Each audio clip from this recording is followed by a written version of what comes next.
Hi, today I want to share with you a scenario that came up recently with a client. I went out and did a pre-listing consultation with a client, and one of the things that came up was they wanted to sell their single-family residence. It's on some nice acreage, and they have a fifth-wheel trailer that they have got really nicely, covered with a like a carport type cover, RV cover, and they've got it basically.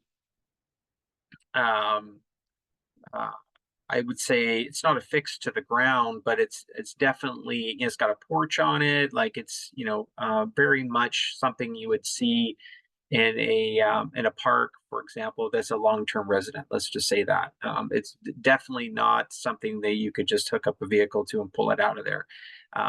They've got it really nicely appointed, and even on the back end of it, in a separate building, they even built a little laundry room for the tenant to be able to do their laundry. So anyhow, so they're selling their property, getting ready to sell it, and they've got this tenant who is living in an RV on their property.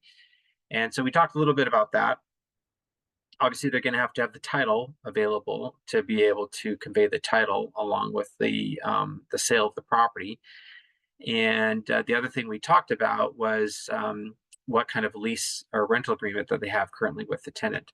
And they said that the tenant was on a month to month, and they just thought they wanted to know like how that would affect the potential sale of the property. And overall, the best advice I could give them was that it's really good that they have first of all, they have a lease agreement in place. Number two, it's really good that that lease agreement is now on a month to month, because it gives the new buyer all kinds of options. The new buyer can elect to keep the tenant if they want, or the new buyer can give proper notice and ask the tenant to leave. Maybe the new buyer has a family member that they'd like to move into that trailer, and they don't want to be encumbered by a long-term lease that the previous owner has is hoping that they'll take on. So anyhow, nice unit, nice, obviously a little bit of side rental income for them, and it's going to be a nice property for the next owner as well. And they'll have options to be able to keep that as a rental, or they could convert it otherwise.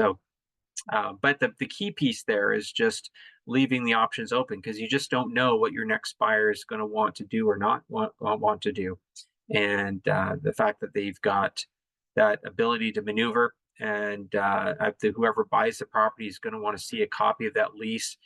That's prudent to do, so that when you take over the property, you essentially are taking over the lease as well, and you're going to want to know all the ins and outs of that lease before you do that. So also too, if there's any damage deposit, then the damage deposit gets transferred from the original owner to the new owner as well. So, and that all happens at closing. So anyhow, if you have any questions about this or anything else related to your real estate, give me a call. I'd happy to chat further with you.